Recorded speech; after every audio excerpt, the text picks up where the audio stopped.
Neuroplasticity: How to Organize Your Brain Through Neural Connections. Written by Quinn Spencer. Narrated by Eric Boozer. What is neuroplasticity? Neuroplasticity refers to the brain's ability to reorganize itself. It is defined as the brain's ability to reorganize itself by forming brand new neural connections. What happens is essentially that neurons, also known as nerve cells, compensate for any trauma or disease that has happened and make adjustments in their activity in order to adapt to environmental changes. The reorganization that happens is made possible by various mechanisms. For instance, axonal sprouting involves undamaged axons that grow nerve endings in order to connect neurons that are formerly separated. These axons can also connect with other undamaged neurons in order to form new pathways for a function. Let's consider a simple example. You have one hemisphere of the brain. Suddenly, it becomes damaged. That part of the brain that is uninjured now starts to take over some of the brain functions that are not currently happening. The brain has to compensate for the damage that has already happened. Therefore, it reorganizes and forms new connections between neurons currently intact. Before these neurons can start reconnecting, however, they must be stimulated to take action. Just as neuroplasticity can improve function, some forms of it can also impair a person's movement or functions. As a second example, consider a person who is deaf and is suffering from a constant ringing in the ears. This can sometimes happen because of faulty rewiring of these brain cells, so these cells must be properly stimulated to take correct action. Neuroplasticity is also called brain plasticity, or cortical plasticity, or cortical remapping. In its most basic term, it involves the changing of neurons and the organization of brain cell networks. It has been suggested that even simply changing your thoughts can cause your brain to begin to make new connections and remap itself. Understanding concepts of neuroplasticity. Neuroplasticity is a term used to describe a particular brain function, namely, the brain's ability to change and adapt. This means the brain's ability to reorganize itself by generating new neurons and forming new pathways and networks. The process also changes what areas control which functions. Why does neuroplasticity occur? It occurs in direct response to stimuli. Why is this significant? Scientists and doctors used to believe that a mature human brain could never change and that it was in a fixed state. Therefore, the ability to learn new tasks was once considered very limited. That meant that people only had so much control over their level of intelligence, level of happiness, and level of mental stability. That seemed to go hand in hand with the idea that mental decline occurs with age and after episodes of stroke or brain disease. However, the new theories surrounding neuroplasticity and supposedly proven by neuroplasticity suggest that the adult brain remains flexible for a long period of time, beyond what was once believed to be limitations. Neuroplasticity proves a few things without question: that the brain has the ability to reorganize itself even after trauma and injury, and that the brain can continuously grow, forming new connections, changing faulty wiring, and eliminating old wiring when necessary. There is also speculation in medical and scientific communities that suggests that the brain can adapt not only to external experiences, as in correcting injuries that accumulate, but also that it can adapt to changes according to internal thoughts. That means that theoretically, a person could change what they think about, the activity they enjoy, and even the values that define them as a person. If the physical structure changes, and if new neural pathways are being formed, that means anything is possible. Understanding neuroplasticity and the origin. Neuroplasticity sounds like a very complicated issue. It is defined as the altering of neurons and the organization and reorganization of neural networks. The idea was first introduced by a man named Santiago Ramon y Cajal, a pioneer of the neuron doctrine, and ironically, a man who wouldn't see his idea commonly accepted until half a century later. That aside, the concept of neuroplasticity is fairly easy to grasp. Part of understanding this concept is accepting what earlier scientific beliefs suggested. Years ago, doctors stubbornly believed that a mature brain, an adult, never had the capacity for change. Yes, the brain could evolve, or so we thought, but there were strict limitations upon what changes were possible. That suggested to our forefathers of science that people had a limited intelligence, a limited amount of personal fulfillment, and a limited level of mental sanity. It seemed logical, since scientists did see evidence that mental decline occurs with age. Furthermore, they observed that the brain was easily damaged by stroke or brain disease. Sounds logical, right? Then something extraordinary happened. Simply put, they observed the brain start to rebuild itself, when necessary. Neuroplasticity refers to the brain's ability to reorganize itself into proper and greater function, even after something like brain trauma. Neuroplasticity also suggests to us that because the neurons in the brain have the ability to form new connections, alter wiring that is incorrect, and eliminate old wiring, the brain is very capable of change and even of continuous growth. Scientists are now stating that it is very possible that an adult brain has the ability to adapt to both external and internal experiences. That means not only could a person recover from brain trauma, but he or she could also have the capacity to change what he or she thinks about, what values they cherish, and even what hobbies they enjoy. Why neuroplasticity is an incredibly powerful tool for achieving success. Our brains are incredibly flexible biocomputers capable of immense memory and storage capacity. We're taking in and processing incredible amounts of information each and every second. What we do with that information makes all the difference in terms of our personal growth and self-fulfillment. What is neuroplasticity? Neuroplasticity is the process of experiences causing the reorganization of neural pathways in the brain. The brain will then strengthen those neural pathways and circuits which are used the most, while shrinking and weakening those which are used the least. Neuroplasticity describes how experiences and information reorganize neural pathways in the brain.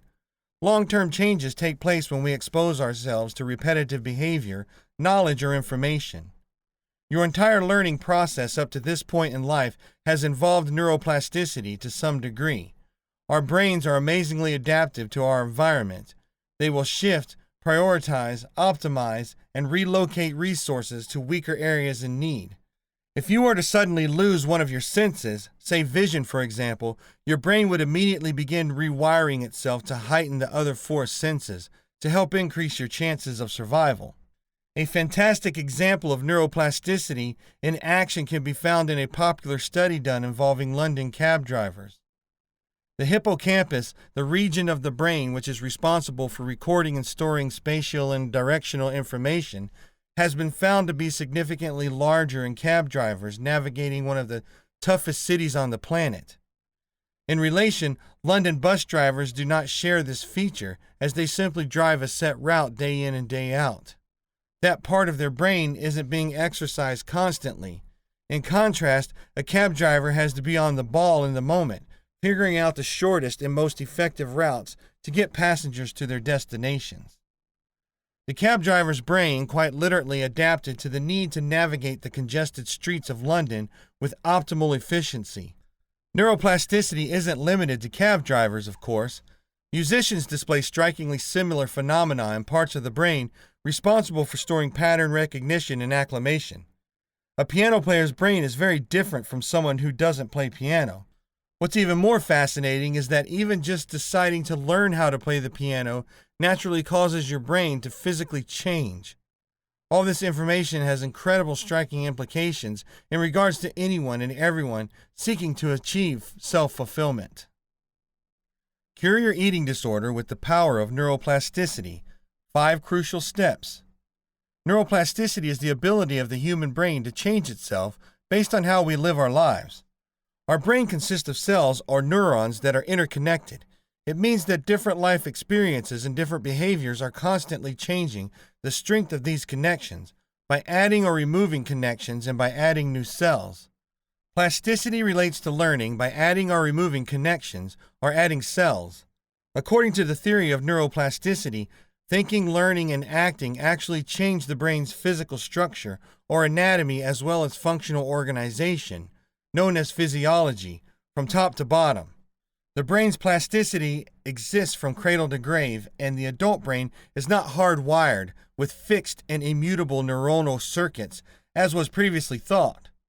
So neuroplasticity is the power to produce a more flexible and beneficial behavior for the treatment of eating disorders.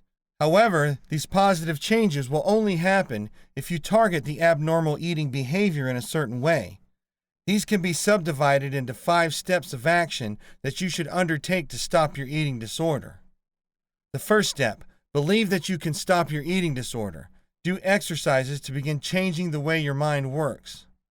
Second step, re-identify. Recognize the false nature of your eating disorder thoughts. Third step, re-symbolize. Escape from the loop thinking that feeds the eating disorder. Loop thinking is when a thought like binging or starving oneself gets caught in a loop, going around in the brain continuously and never being released. Fourth step, redirect. Defeat recurrent thoughts that give power to disorder. Fifth step, reevaluate. Devalue and ignore harmful urges until they start to fade away. By following these steps, you can clearly see that by directing your attention away from food, weight, and body image, you can learn to focus on positive eating habits and overcome destructive negative thoughts. Doing this, you as an eating disorder sufferer will be able to make permanent changes to your own neural pathways and change your life. To conclude, the power of neuroplasticity can be a real cure for eating disorder sufferers. By eating disorder cure, you achieve a state of mind where you can control your thoughts and feelings instead of the thoughts and feelings controlling you. You can do this by influencing your subconscious mind. The subconscious mind is your hidden level of awareness, where your automatism lies. This part of your brain controls all the things you have learned that are now automatic, such as riding a bike, tying your shoelaces, and unfortunately, for the sufferer, the place where the eating disorder lives. Diet and neuroplasticity. When people think about losing weight, they automatically feel that diet and exercise are the key to success. But if this were the case, wouldn't everybody have the body they wanted? The truth is that the mantra, eat less, exercise more, simply doesn't work for most people. The reason behind this is that if you do not change your brain, you will never achieve your weight loss goals. The process of changing your brain is called neuroplasticity. The brain-changing diet is all about neuroplasticity. Neuroscientists will tell you that in your brain you have hardwiring and soft wiring. The hardwiring in your brain ensures that structures are connected to one another. The soft wiring refers to your brain's ability to enact change determined by our experience in the world. Through neuroplasticity, our brain recognizes and restructures itself in response to the demands that we place on it. This capability is not very surprising. Without neuroplasticity, we would not be able to learn anything. The area of your brain, called the hippocampus, has been dubbed the memory center of your brain, and neuroplasticity allows this area to recognize itself by creating connections with other areas of your brain, and to restructure by growing more neurons, brain cells. It was only until scientists gave this process a name, neuroplasticity, that people began to talk and think about it. Now, it has become clear that in order to make any significant long-term change in your life and your behavior, you must understand neuroplasticity and how to use it. So how do we do this? After all, until very recently, we really didn't know the adult brain was even capable of real structural change. We used to think that learning was all about thinking and the mental mind, when in reality, our brains actually change physically as we live and learn. Simon LeVay summarized this brilliantly with a statement, "The mind is just the brain doing its job." With this new knowledge, we can use strategies that can affect real changes in our minds and our behaviors instead of just subtle tweaks that typically take place on a day-to-day basis. Most people consider learning to be the conscious acquisition of new knowledge or skills. For example, studying math problems, balancing on a bike, or mastering a piece of music. In reality, the vast majority of learning takes place in our brains while we are unaware or even asleep. Our brain is always monitoring our experiences and emotions and making associations, so we can make predictions and plans about the future. This is neuroplasticity. You can't turn it off, and you have limited awareness of it most of the time. But there have been many new and exciting studies that show us that we do have a lot of control over this neuroplastic process. This means that your brain can change for the good, but it can also change for the bad. Changing for good literally means both change in a positive direction and change for a lifetime. What does neuroplasticity, our brain changing, have to do with eating? Eating is one of our very first actions, and it is repeated over and over again throughout our lifetime. So we make some very strong eating habits, which translate to very strong brain associations. Habits are formed by repeating things over and over, and they are reinforced by other experiences that support a particular behavior. We know that eating is a highly rewarding action. It needs to be because it is crucial to our survival. So we are always driven to seek food when we are hungry, but our brain always rewards us whenever we eat. Well, some of life's rewards are small and some are much more. Of course, usually our brain thinks more is better, and much more of a good thing is better still. Who wouldn't rather be rewarded with $1 than a nickel? The same holds true with eating rewards. The basic reward for eating is easily supplemented or amplified by other life experiences. Let's take an example from your childhood. Excited and raring to go, you take your new bike out for a spin, but during the adventure you fall off and hurt your knee. You feel the pain and start to cry. Your mother soothes you, brings you in, and gives you an ice cream.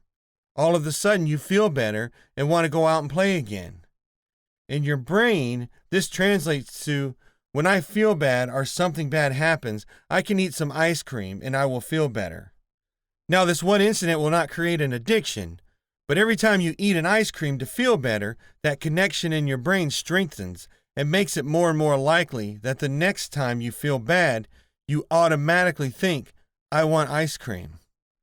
This process is called myelination, or neurons that fire together wire together. Every time that you feel bad and use food to feel better, you strengthen that connection in your brain. Your brain is all about efficiency.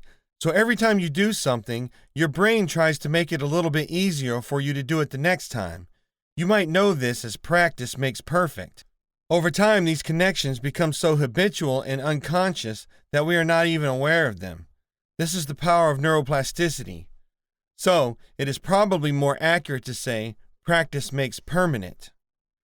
There is a flip side. In an attempt to be efficient, strong associations can convert tangled underbrush of connections into your brain into a well-worn, easy-to-follow path. This well-worn path can get you into a rut. Neuroplasticity is not only the process we use to learn by strengthening brain associations, it is also the process we use to unlearn by weakening associations. Neuroplastic change will only happen if you weaken associations over time and at the same time replace old automatic behaviors with new and better habits. As far as your brain is concerned, one of the governing principles is use it or lose it. But because we are unaware of many of our habits, we must make an effort to bring the behavior we want to change to our conscious awareness. We must practice mindfulness when we want to make intentional neuroplastic changes. Just as neurons that fire together wire together, creating strong habits. The converse, neurons that fire apart wire apart, is an important rule of neuroplasticity. This is great news. If you have learned to love certain foods that you just can't stop eating, you can also unlearn them through the process of brain changing. Remember, simply telling yourself, I am not going to eat my favorite food, is not going to work. Because you are fighting a learned behavior. The neurobiological pathway is carved into the very structure of your brain tissue. Simply dieting and willpower alone will really have no chance of bringing about long-term weight loss. If you can identify these pathways in your brain which create the behavior that hinder your weight loss goals, you can alter them by restructuring your brain. You can put neuroplasticity to work for you because remember, you are always brain changing. Exploiting neuroplasticity in the treatment of neuromuscular scoliosis and cerebral palsy. Cerebral palsy, CP, is an umbrella term which most commonly refers to subcortical brain damage before the age of 2 years old. The most common presentation involves initial flaccidity, followed by spasticity of the muscles of wrist and ankle flexors, and shoulder and hip abductors. Agonistic and antagonistic muscle imbalances result in a significantly higher prevalence of thoracolumbar scoliosis in CP. Attempts at surgical and non-surgical management have failed to exploit the opportunity to utilize postural therapy as a means towards neurorehabilitation. Neuroplastic changes have been reported following courses of sensory motor stimulations. Treatment of neuromuscular scoliosis through the use of assisted corrective movement, constraint-induced movement therapy, somatosensory, and vestibulospinal activation may successfully remediate neuronal functional losses associated with CP. Neuroplasticity is considered to be fractionated in 4 categories: compensatory masquerade, functional map enlargement, cross-model reassignment, and homologous region adoption. In the case of compensatory masquerade, brain-injured individuals may experience remediation of a specific skill through compensatory neuronal reorganization of non-injured brain regions. Changes in the neurological organization are driven by changes in demand. In other words, when treating neuromuscular scoliosis in CP, if a supportive brace is utilized without putting additional demands on the musculoskeletal system, no remediation could be expected. However, the concept of compensatory masquerade is a plausible mechanism of remediation through the use of a dynamic brace which gives some level of support, but also challenges the individual to make attempts to support an upright posture. Compression braces as well as elastic tension braces, such as spine core, provide a model for a neuromuscular rehabilitation brace for the use in cerebral palsy. Functional map expansion offers another mechanism of neuroplasticity which can be exploited in treating the cause of neuromuscular scoliosis. Through passive, repetitive activation of ascending pathways, healthy areas of the brain can expand and replace areas which have lost function. This is similar to cross-model adoption, which involves the phenomena of competing sensory perceptions, such as the competing senses of vestibular and somatosensory function. Vestibular activation of extensor tone may serve to replace gravitational activation of flaccid muscle spindles on Golgi tendon organ dysfunction. Activation of intact brain regions during postural realignment may provide a portal to exploit homologous region adoption. This may occur in adjacent or opposing regions of the brain.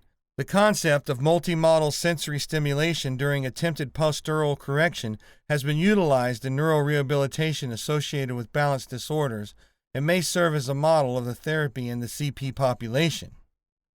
In my experience, postural retraining using corrective movement mobilization, vestibular activation, and flexible spine core brace is a promising approach to neurological remediation following brain injury and conditions of cerebral palsy. Neurophysiological remediation associated with the treatment of neuromuscular scoliosis is a promising alternative to simple rigid bracing and surgical management. How to rewire your brain with neuroplasticity. Steps to changing the way your mind works. Brain lateralization. Brain lateralization is a more detailed one, a little harder to do. Essentially, it is thinking with your entire brain in mind now. Our left brain and our right brain is a common thing that we know about. Our right brain is involved in being very creative and emotional. The left brain is very scientific, analytical, and focuses on precision. From that, you can lateralize the way you think by including the other side into things that might not include it originally. This was a lot more complicated. So say you're making art or something. Make it a mathematical art project.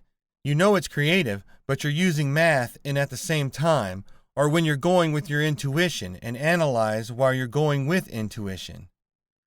There are opposite factors that you can combine into one solid structure that gives you a 360-degree view on the thought, on that action, and on that idea that you have. Therefore, it increases your awareness and gives you better understanding about exactly what you're doing in ways you might have never thought of before. This is probably the most effective method. It really has you analyzing. Don't hide your happiness. You have to embrace happiness. You have to really not be scared of it. A lot of people will hide this in public. We live in a society where people would rather cloak themselves with this serious, stern emotional effect and go about their day like that. You don't have to do that. Furthermore, you can listen to music and dance as you walk down the side of the street, as well as you can laugh at certain things that are going on without being joked about or ridiculed. It doesn't really matter. Other people are into their serious lives. They don't really understand that happiness is a choice. You truly believe that you should be as happy as you want every day. It doesn't matter where you go or what you're doing. You have to be physically happy as well as embrace the emotions in the same way. It will become irrelevant whether or not you even notice it. You will be happier naturally because you're exhibiting that happiness physically. Mindfulness and neuroplasticity. The central idea behind neuroplasticity is that our brain can restructure itself based on our experience. One great example of neuroplasticity is sensory substitution. For instance, if a person is born blind, often the visual parts of the brain will be taken over by another sense, such as hearing or touch. This is the brain's way of reallocating unused processing power only to what we are actually experiencing. It would be wasteful to leave potential neural networks dormant simply because we aren't getting any input from that sense. Thus, brains have evolved over time to become more adaptive to these changes in our biology. Neuroplasticity occurs inside us every day as we encounter new experiences. As the child ages, their brain's wiring becomes increasingly more complex and interconnected.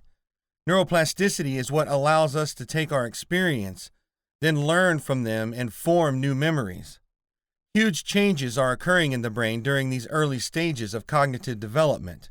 But the truth is that our neural networks continue to build on each other until the day we die. The more often neural pathways fire, the stronger the connections will become. This is called long-term potentiation, and it is the basis of all learning and memory formation.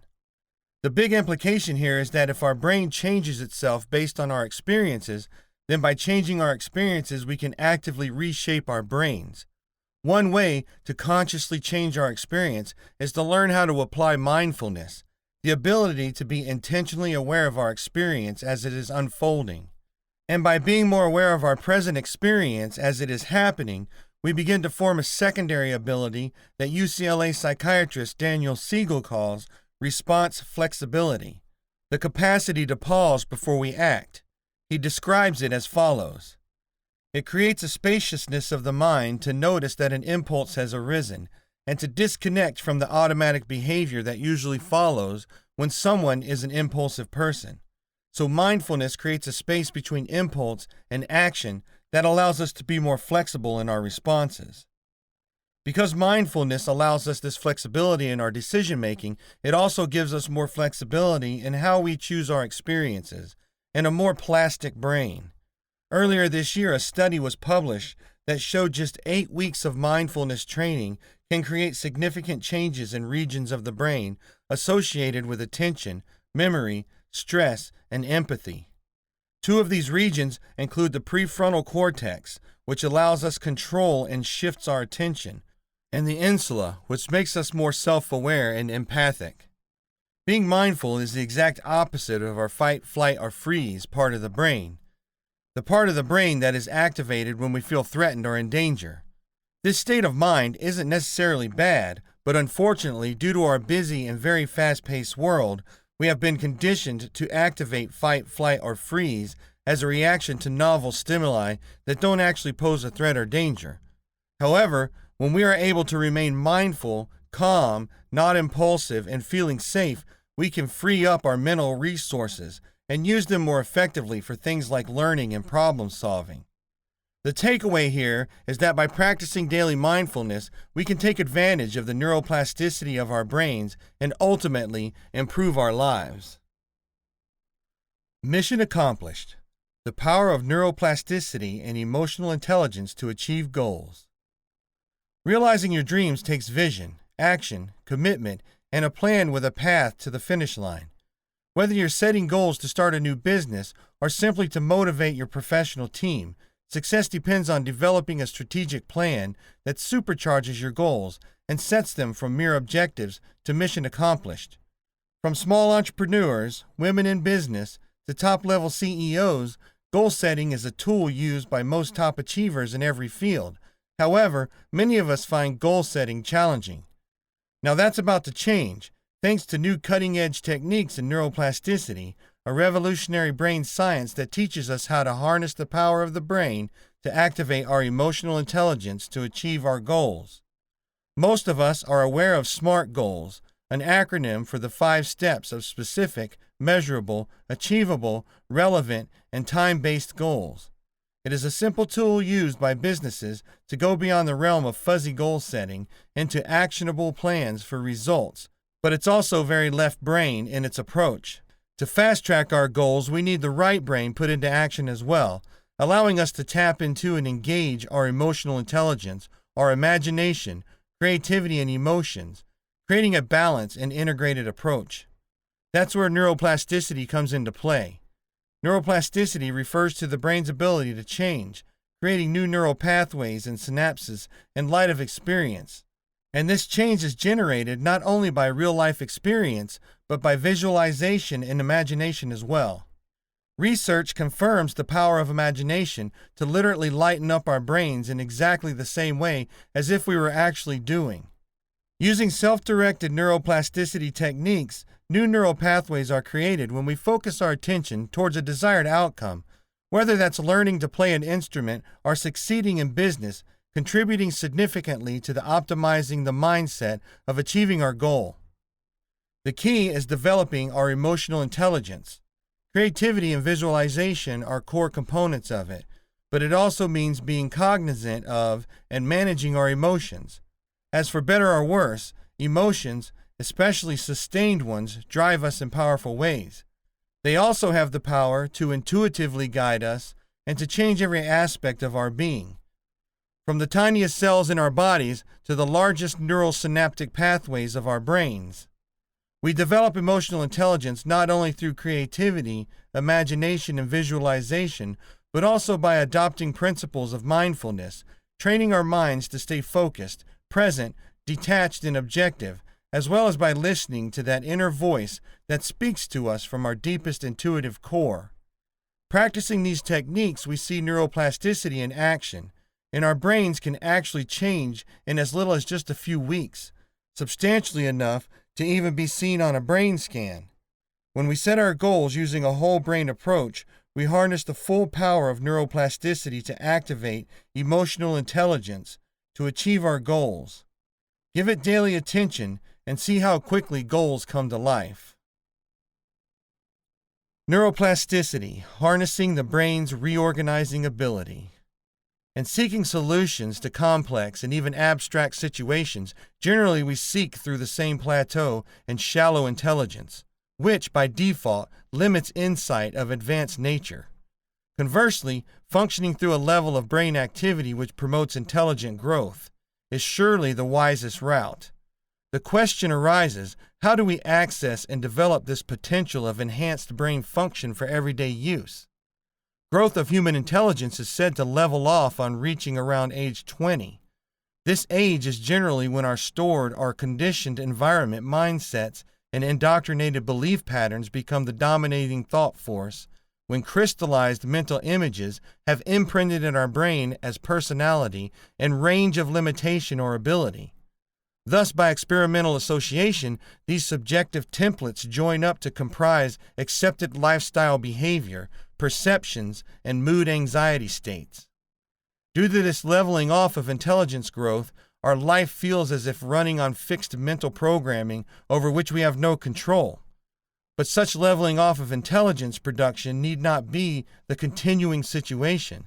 The reality is, through the brain's reorganizing ability, we can reactivate this stalled intelligence process at any time, regardless of age, for consciousness development adheres to no limitation or age determinant for its expression. Known also as human growth hormone, this innate intelligence lies in abundance within the pineal gland in the center of the brain, awaiting reactivation. I say reactivation because it is this gland, through no activity, which is responsible for halting production of the intelligence hormone on our reaching late adolescence. To offset this creative intelligence deficit, a natural remedying technique of putting the pineal gland back to work for maximum brain potential is the obvious solution. The practicalities of reactivation should, therefore, be a means of realigning the brain with a restructuring dynamic, whereby, through the plasticity of brain stretching, new neural pathways are formed, thus bringing about expansion of consciousness and greater ability of comprehension through advanced intelligence. While the term transcending has been with mankind for centuries, science, relatively recently, is now putting this phenomena into relatable language, calling it neuroplasticity through neurogenesis.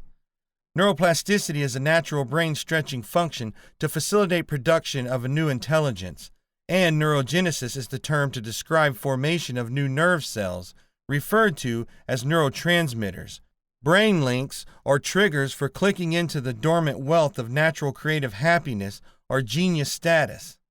In creating new neural pathways, the brain is then in the process of bringing about general body healing and well-being restoration, plus creating coherence or enhanced communication throughout the entire brain. Known colloquially as use it or lose it, scientifically this expression is termed synaptic pruning, a process where some neural connections or past experience become strengthened through use, through conscious living familiarity, while others die through non-use. The imperative being creating new neural pathways in the brain for ongoing consciousness or intelligence development by means of focused awareness or mindfulness. The remedy. In meditation, which some regard as a problem, the inability of staying focused is actually a blessing in disguise. For, such is the progress dynamic, the modus operandi of initiating neuroplasticity, neurogenesis in the brain. It works like this. Unable to place a physical weight on the brain, like on gymnasium bar, or exercise the brain, we use instead the mind's habit of drifting in meditation as the weight. Each aware drift, followed by a subtle consciousness coming back to our focal point of attention for restart, such as a mantra, is thus pushing the brain weight. Putting this into further meditational context, it is an established fact that the secret of learning a musical instrument, or anything new, is spaced repetition. In meditational terms, this spaced repetition of starting and restarting after each wandering initiates neuroplasticity activity, thereby neurogenesis capacity. In other words, by regular restarts in meditation, the brain's ability of becoming focused familiar creates the impetus for new neural pathways to establish in the brain. Here, the instrument can be a new language, project, hobby, sporting achievement, or even a relationship, something or someone we give ourselves to totally. So long as our new, whatever involves daily space repetition or attention, then the brain is creating new neural pathways of a creative nature in this area. This is why having as many happy, pleasant personal experiences as possible is pivotal. The more pleasant the mental imprint of the experienced moment, the greater does our happiness bank swell. In this context, regular engagement of happiness is what brings about a natural integration or elimination of unpleasant memories, or synaptic pruning. In other words, through non-use, the imprint of engraved non-desirable habits become erased. Thus, by establishing natural happiness within consciousness, inner and outer happiness is lived spontaneously. If we never take up music or a new project or language, meditation therefore becomes the easily available instrument of retraining the brain, of opening the pineal gland, whereby neuroplasticity and neurogenesis become active dynamics. This is the process of producing more gray matter, hence new creative channels in the brain. Think of a pebble dropped into a still lake and the ensuing ripples. Such is the mantra effect in meditation for initiating neuroplasticity in the brain and for the transformation of consciousness. Neuroplasticity. How to improve it. Neuroplasticity is the ability of human brain to reorganize itself by forming new neural connections throughout life. It allows the neurons, nerve cells, in the brain to compensate for injury and disease, and to adjust their activities in response to new situations or to changes in their environment. Our brain does this by axonal sprouting, in which undamaged axons grow new nerve endings to reconnect neurons whose links were injured or severed. Undamaged axons can also sprout nerve endings and connect with other undamaged nerve cells, forming new neural pathways to accomplish a needed function. For example, if one hemisphere of the brain is damaged, the intact hemisphere may take over some of its functions by reorganizing, forming new connections between intact neurons. In order to do so, the neurons need to be stimulated through an activity. Neuroplasticity is also called brain plasticity or brain malleability. Its characteristics. Neuroplasticity is at work throughout our life. Most of us have very different behaviors and thoughts today than we had 25 years ago. This is because of action of neuroplasticity resulting in changes in brain structure and organization as we experience, learn, and adapt. It is the muscle-building part of the brain. With every repetition of a thought or emotion, we reinforce a neural pathway. Similarly, with each new thought, we begin to create a new way of being. As we age, change doesn't come so easily because the brain loses some of its plasticity, and we become more fixed in how we think, learn, and perceive. How to improve neuroplasticity. The research has shown conclusively that the brain can form new neural pathways and create neurons throughout life. Notwithstanding our genes we inherit, our lifestyle plays an important role in improving this unique quality of brain. The following are ways that help you improve your brain fitness by harnessing neuroplasticity. Do exercise regularly. Regular exercise and increased fitness promote brain functioning through a variety of mechanisms, including increased brain volume, blood supply, and growth hormone levels. Undertake intermittent fasting. It is a great way to increase brain-derived neurotrophic factor, BDNF. In the brain, the BDNF protein is active at the connections between nerve cells, synapses, where cell-to-cell communication occurs. The synapses can change and adapt over time in response to experience, a characteristic called synaptic plasticity. Moreover, it detoxifies the body and recycles old proteins with new ones through the process of autophagy. The brain will benefit from this as well, since a short fast has profound effects on neural autophagy. Do meditations regularly. There's a ton of evidence that regular meditation has profound effects on the brain. The neuroscientists now view meditation as the top way to upgrade your brain, with the potential to transform your life in many big ways. Mostly, it has to do with increased attention span, improved memory, and higher activity at the prefrontal cortex. There are also a number of studies showing that it enhances cortical thickness and the density of gray matter. Take adequate sleep. Sleep might be the most essential nutrient for neuroplasticity. The sleep-deprived brain is muddled with connections, causing disorder and nervous inflammation. Sleep restores that.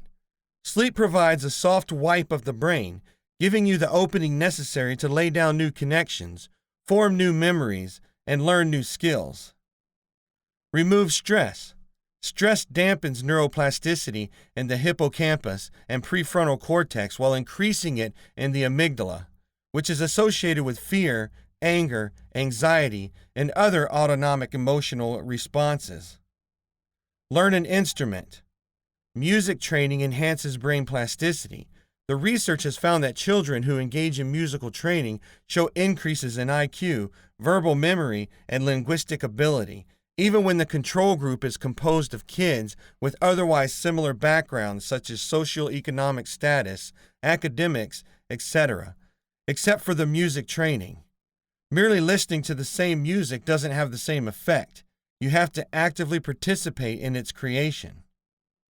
Learning something new. The process of learning something new improves brain plasticity. Learning and practicing a new language or an art skill has been found to strengthen the brain. Read a novel. The researchers at Emory University have found that reading fiction creates heightened connectivity in the brain. Apart from this, reading stories provides a chance for you to relax. Self-directed neuroplasticity. What is it and how to do it?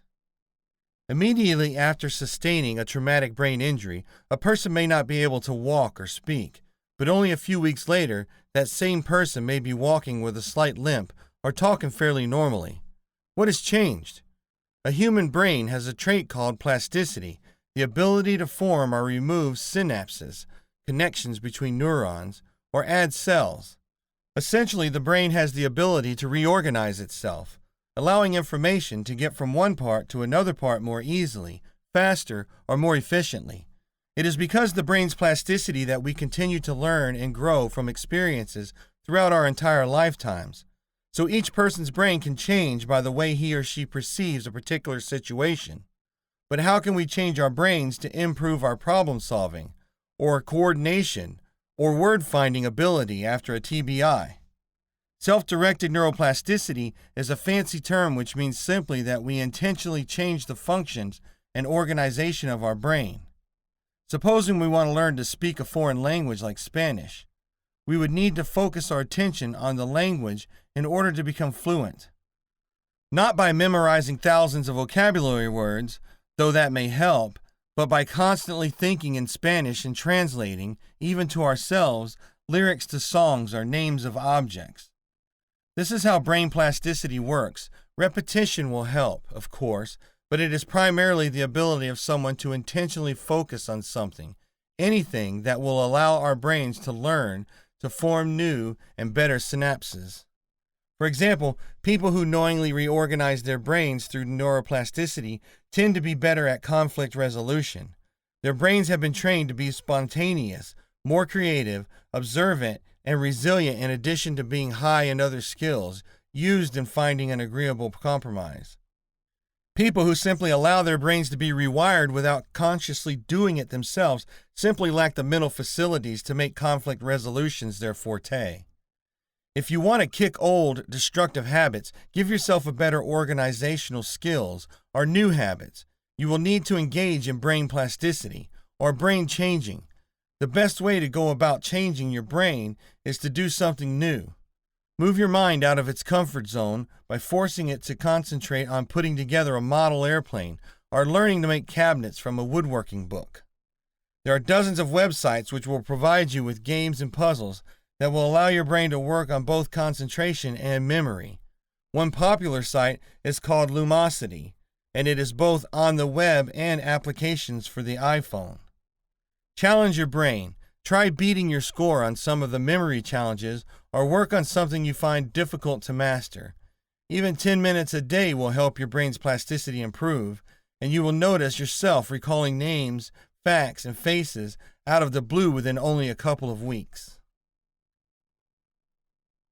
The brain's workout. Neuroplasticity exercises. Contrary to what some people have thought, neuroplasticity is not something found only in one single structure of the brain.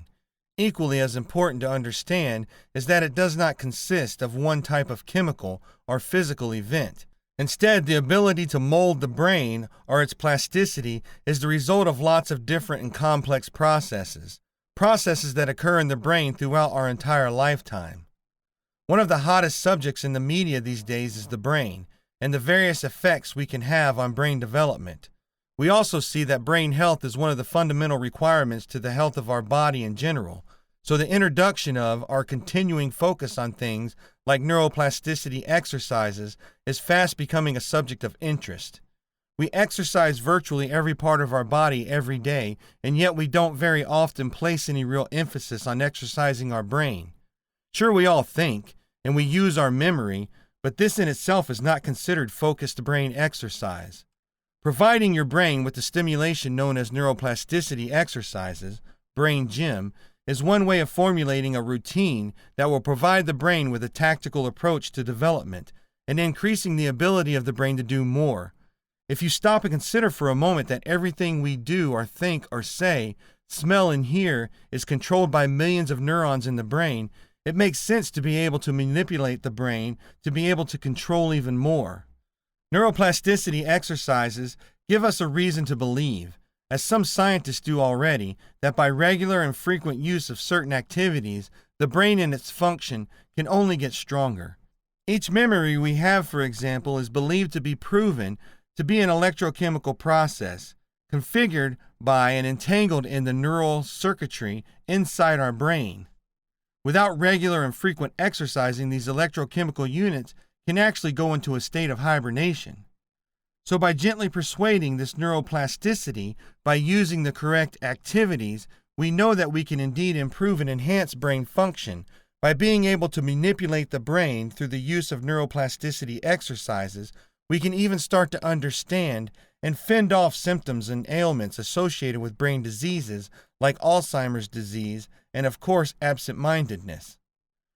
We have all heard the reference to the theory that we only ever use, in normal situations, around 10% of our total brain capacity, and not as many people would know that we can actually enhance this to around 50% by implementing and following a regimen of simple games known as brain gym or neuroplasticity exercises. By following and playing these games, we are able to stimulate the mind and increase the levels of working memory, enhancing attention span, and speeding up the processing power of the brain. Increase your own brain function quickly and easily by implementing the neuroplasticity exercises whenever you can. Brain gym exercising is as important to our well-being as everyday health care. The implications of neuroplasticity. Neuroplasticity refers to the altering of neurons and the organization or reorganization of networks and pathways. Essentially, neuroplasticity refers to the plasticity of the brain. The brain is made of nerve cells, called neurons, and glial cells, and they all interconnect in such intricate ways that even everything we know as the internet cannot compare. We have recently discovered that the brain has the potential to change and grow in knowledge, because it has the ability to remove connections, add connections, or even create new cells. A recent discovery, as it was once thought that only newborns and young children had this capacity. All of this is strong evidence that the brain can retain its adaptive flexibility, regenerative capacity, and excellent efficiency throughout a person's life. This indicates to many that neuroplasticity could mean a world without mental illness. Scientists speculate that with further research, we may be able to discover more effective treatments for brain damage, regardless of whether the damage is from trauma or cognitive decline, as with age or disease. Further research may also mean more help to people living with personality disorders or cognitive disabilities. Some have even boldly suggested this could mean the ability to change an entire person's personality. For example, curing the person of racism, prejudice, criminal behavior, or even general stupidity. Furthermore, people could be re-educated. Lost skills could easily be relearned. The decline of abilities could be delayed or even reversed. In short, the age-old argument of, "I'm too old to change," could be proven a lie. The possibilities are endless, and thus many people are very excited about the future. We have been indoctrinated to believe that a person's mind is just so, always mindful of our limitations, but never truly aware of our unlimited potential. The Neuroplasticity Revolution: How to Optimize Your Brain Every Single Day. Latest brain studies show the lifelong capacity of the brain to rewrite itself, responding to what we think, feel, and do every single day. You may then wonder, if that is true, what lifestyle can help me continually change my brain for the better? Brain fitness is our brain's ability to readily create additional connections between neurons and even to promote new neurons in certain parts of the brain, contributing to maintain important functions such as attention and memory. The latest scientific research shows that specific lifestyles and actions can, no matter our age, improve the health and level of functioning of our brains. Such improvement can happen thanks to neuroplasticity, that is, when the rate of creation and survival of new neurons in certain parts of the brain is increased, or when the rate of creation and survival of synapses, the connections between neurons, speeds up or when a neurochemical environment is nurtured in our brains to support information processing. The nice thing about discovering that our lifestyle can affect brain functions is that it puts our brain health largely under our own control. However, there is no magic formula. Scientists are only beginning to understand how what we do can interact with our genetic makeup. As to now, it is not possible to define which actions are the best for which individuals. It is likely that there will never be one general solution that solves all the challenges inherent in maintaining one's brain health. Most neuroscientists point out that a multitude of approaches will be necessary. Brain fitness in Alzheimer's disease. Brain fitness may play a role in postponing the emergence of Alzheimer's-related symptoms. A significant amount of research has been conducted on healthy aging in the past 2 decades. A number of factors have been associated with reduced risk of developing Alzheimer's disease. Among these factors, mental activities range quite high. People who remain intellectually active and engage in hobbies throughout their lives reduce their risk of developing Alzheimer's disease and other dementias. In a 2001 study conducted by Dr. Yakov Stern, leading researcher on the cognitive reserve, individuals with the highest level of leisure activities presented 38% less risk, controlling for other factors, of developing Alzheimer's symptoms. For each additional type of activity, the risks were reduced by 8%. It is believed that intellectually stimulating hobbies or activities help build up cognitive reserve. This can help postponing the appearance of the dementia symptoms. Interestingly, education also seems to have a protective effect. Scientists have found that educated people are less exposed to age-related brain fitness decline. High levels of education have also been associated with lower risk levels for Alzheimer's disease. According to Dr. Arthur Kramer, the 2 key lifestyle habits that may help someone delay Alzheimer's symptoms and improve overall brain health are to stay physically active and to maintain lifelong intellectual engagement. The 4 pillars of brain fitness. So what factors have an influence on brain health? Latest guidelines prioritize a good nutrition, managing stress well, aerobic and mental exercise. Other factors may also have an influence. Dr. Elizabeth Zielinski often points out that it is also important to maintain emotional connections, not only with ourselves, to have self-confidence and self-esteem, but also with our family and friends. Sleep and overall health conditions are other factors that also matter. In summary, there are 4 key brain fitness pillars to consider. Balanced nutrition. As a general guideline, what is good for the body is also good for the brain. Eating a variety of foods of different colors, including cold water fish, which contains omega-3 fatty acids, and avoiding high-processed foods with added ingredients are recommended. Vegetables, particularly green leafy ones, are also recommended, whereas few well-known supplements have shown long-term benefits on memory and other cognitive functions. Stress management. Chronic stress reduces and can even inhibit neurogenesis. Meditation, yoga, and other calming activities are effective in countering stress. Biofeedback devices that measure heart rate variability and show stress levels in real time offer a more high-tech option to manage stress. Physical exercise. Physical exercise has been shown to enhance brain physiology in animals and, more recently, in humans. Physical exercise improves learning through increased blood supply and growth hormone levels in the body. Of all the types of physical exercise, cardiovascular exercise that gets the heart beating, from walking to skiing, tennis and basketball, has been shown to have the greatest effect. Mental stimulation.